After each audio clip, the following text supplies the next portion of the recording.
ಚಾಮರಾಜನಗರ ಜಿಲ್ಲಾಡಳಿತ ಜಿಲ್ಲಾ ಪಂಚಾಯಿತಿ ಸಹಯೋಗದೊಂದಿಗೆ ಆಯೋಜಿಸಲಾಗಿದ್ದ ಜಿಲ್ಲಾ ಮಟ್ಟದ ಪ್ರತಿಭಾ ಕಾರಂಜಿ ಹಾಗೂ ಕಲೋತ್ಸವ 2024-25 ಕಾರ್ಯಕ್ರಮವನ್ನು ಶಾಸಕ ಸಿ ಪುಟ್ಟರಂಗಶೆಟ್ಟಿ ನಿನ್ನೆ ಉದ್ಘಾಟಿಸಿದರು.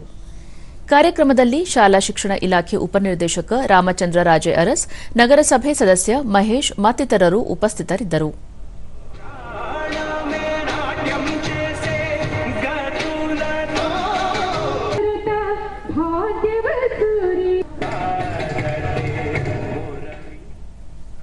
ಬಳಿಕ ಸಿ ಪುಟ್ಟರಂಗಶೆಟ್ಟಿ, ಶಾಲಾ ಮಕ್ಕಳಲ್ಲಿನ ಪ್ರತಿಭೆಗಳನ್ನು ಹೊರತರುವ ನಿಟ್ಟಿನಲ್ಲಿ ಸರ್ಕಾರ ಈ ಬಗೆಯ ಕಾರ್ಯಕ್ರಮಗಳನ್ನು ಹಮ್ಮಿಕೊಳ್ಳುತ್ತಿದ್ದು, ವಿವಿಧ ಹಂತಗಳಲ್ಲಿ ಸ್ಪರ್ಧೆಗಳನ್ನು ಆಯೋಜಿಸಲಾಗುತ್ತಿದೆ ಎಂದರು.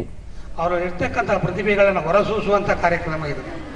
ಚಿಕ್ಕಂದ್ರೆ ಅದು 1ನೇ ತರಗತಿಯಿಂದ 12ನೇ ತರಗತಿಗಂತೂ ಈ ಒಂದು ಕಾರ್ಯಕ್ರಮವನ್ನು ಸರ್ಕಾರವೇ ಇದರಲ್ಲೇ ಶಿಕ್ಷಣ ಇಲಾಖೆ ನಡೆಸ್ಕೊಂಡು ಬರ್ತಕ್ಕಂಥ ಕಾರ್ಯಕ್ರಮ ಅತ್ಯಂತ ಪ್ರಮುಖವಾದದ್ದು. ಹಾಗಾಗಿ ಇವತ್ತು ಇಲ್ಲಿ ತಾವೆಲ್ಲ ಈಗ 5 ತಾಲೂಕಿಂದ ಬಂದಿದೆ. ತಾಲೂಕು ಮಟ್ಟದಲ್ಲಿ ಆಯ್ಕೆಯಾಗಿ ಇದು ಜಿಲ್ಲಾ ಮಟ್ಟಕ್ಕೆ ಬಂದಿದೆ. ತಾವು ಈಗಾಗಲೇ ನೃತ್ಯ ಇರ್ಬೋದು, ಚಿತ್ರಕಲೆ ಇರ್ಬೋದು, ಮತ್ತು ಅಂಗೇನ ಆಸಭಾಷಣ ಸ್ಪರ್ಧೆ ಇರ್ಬೋದು, ಪ್ರಬಂಧ ಸ್ಪರ್ಧೆ ಇರ್ಬೋದು, ಹೀಗೆ ಅನೇಕ ಕಾರ್ಯಕ್ರಮಗಳನ್ನ ನಾನು ನೋಡಿದೆ.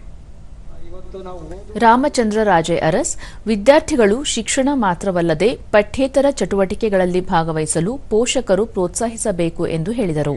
ನಾವು ವಯಸ್ಸಾದವರಿಗೆ, ರೋಗಿಗಳಿಗೆ ಮಾತ್ರ ಅಲ್ಲ, ನಮ್ಮ ಮಕ್ಕಳಿಗೂ ಸಹ ಇವತ್ತು ಒಳ್ಳೆಯ ಅಭ್ಯಾಸಗಳನ್ನು ಮತ್ತು ಒತ್ತಡ ರಹಿತ ಅಭ್ಯಾಸಗಳನ್ನು ಹೇಳ್ಕೊಡ್ತಕ್ಕಂಥ ಪ್ರಯತ್ನವನ್ನು ನಾವು ಮಾಡಬೇಕಾಗಿದೆ.